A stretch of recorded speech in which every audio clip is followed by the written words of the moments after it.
Praise the Lord. நம்ம இப்போ தொடர்ந்து அந்த 4 பேரை குறித்து பேசி கொண்டிருந்தோம்.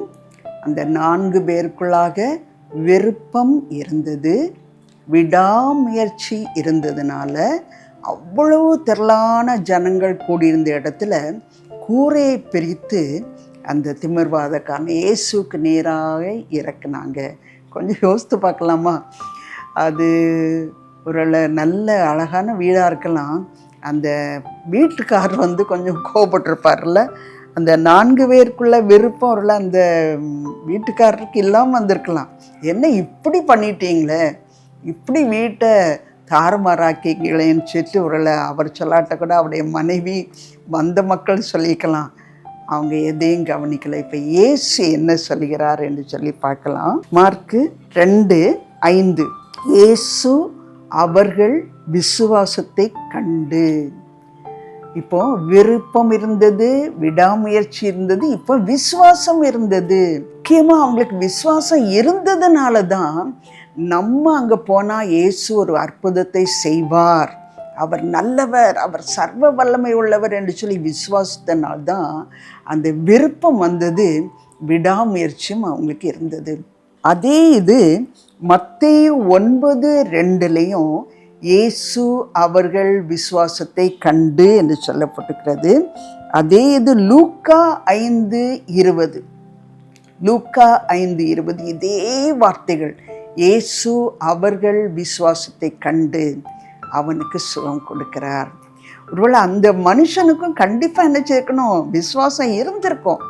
இவங்க தூக்கிட்டு வரும்போது அவனோடு பேசிக்கொண்டே வந்திருப்பாங்க. இயேசு வல்லமை உள்ளவர், அவரால் செய்யக்கூடாத அதிசயமான காரியம் ஒன்றுமில்லை என்று சொல்லி அவனோடு பேசிக்கொண்டே வரும்போது அவனுக்குள்ளேயும் அந்த கடுகள விசுவாசம் வந்து விட்டது. இந்த 4 பேருடைய விசுவாசத்தை கண்டு இயேசு கிறிஸ்து சுகம் கொடுக்கிறதை பார்க்குறோம்.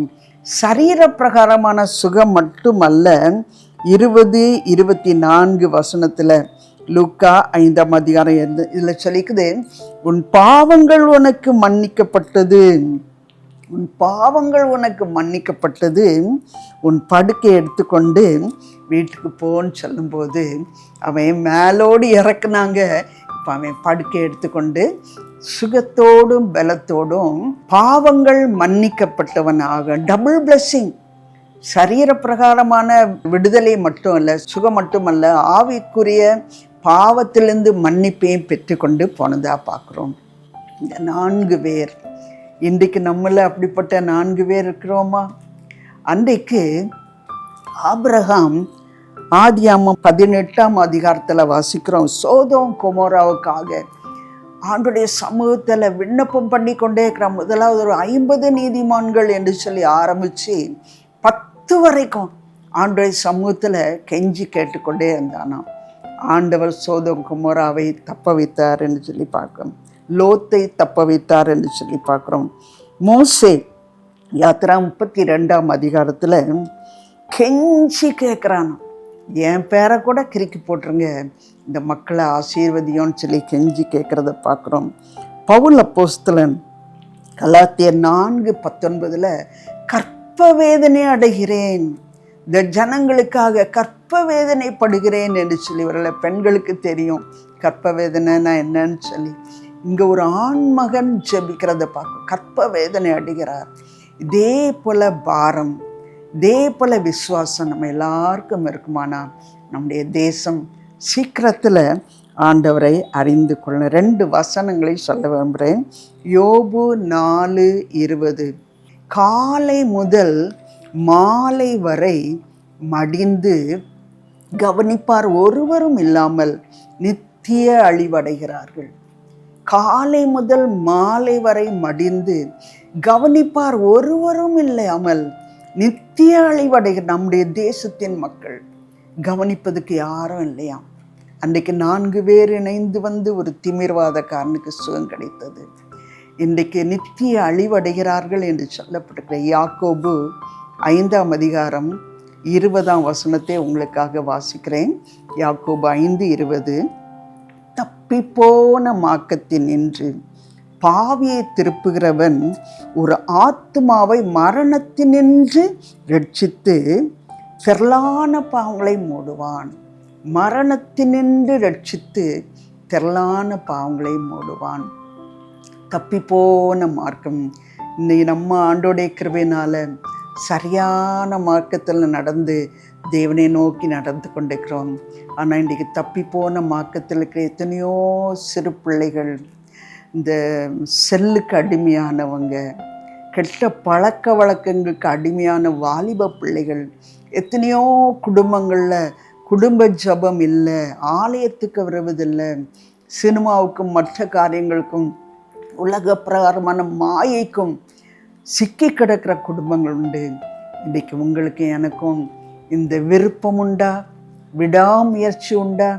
விசுவாசத்தோடு அவர்களை ஆண்டோடைய சமூகத்தில் அழைத்து கொண்டு வர முடியுமா? வட இந்தியா பகுதியில் ஒரு சின்ன பையன் விளையாடிட்டு இருந்தான். மற்ற பிள்ளைகளோடு விளையாடிட்டு இருக்கும்போது ஆணியை வச்சு விளையாடிட்டான். அது எப்படியோ ஒரு சிறுவனுடைய கண்ணில் பட்டு ரத்தம் வருது. இப்போ ஆஸ்பத்திரி கொண்டு போனால் நிறைய செலவாகும்னு சொல்லிட்டாங்க. இது ஒரு விசுவாசியுடைய மகன். மற்ற விசுவாசிகள்லாம் இணைந்து, இந்த 4 பேரை போல் இந்த மற்ற விசுவாசிகள்லாம் இணைந்து ஜெபிக்க ஆரம்பித்தாங்க. ஆண்டோடைய கிருபையினால் அந்த ரத்தம் வர்றது நின்றுச்சுது. அந்த காயம் கூட ஆறி அந்த பையனுக்கு அந்த பார்வையில் எந்த சேதமும் இல்லாமல் நல்ல குணமடைந்து இன்றைக்கு பார்வையோடு இருக்கிறான்.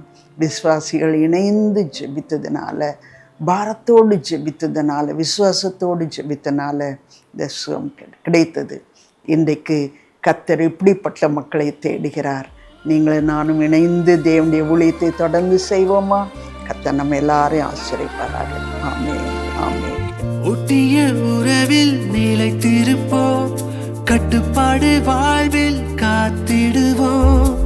ஒட்டிய உறவில் நிலைத்திருப்போம், கட்டுப்பாடு வாழ்வில் காத்திடுவோம். கனிந்த உறவினில் வளர்ந்திடுவோம், ஆத்தும கனிகள் கொணர்ந்திடுவோம், ஆத்தும கனிகள் கொணர்ந்திடுவோம். கிறிஸ்துவின் திரளானி இளைஞரின் பேரணி, பாரினை வென்றிடும் பரிசுத்த பவனி. இயேசுவின் திரளானி இளைஞரின் பேரணி, பாரினை வென்றிடும் பரிசுத்த பவனி. இளைஞர் நாம், இயேசுவுக்கு பிரியம், நம் வாழ்வு என்றும் அவருக்கு தானம்.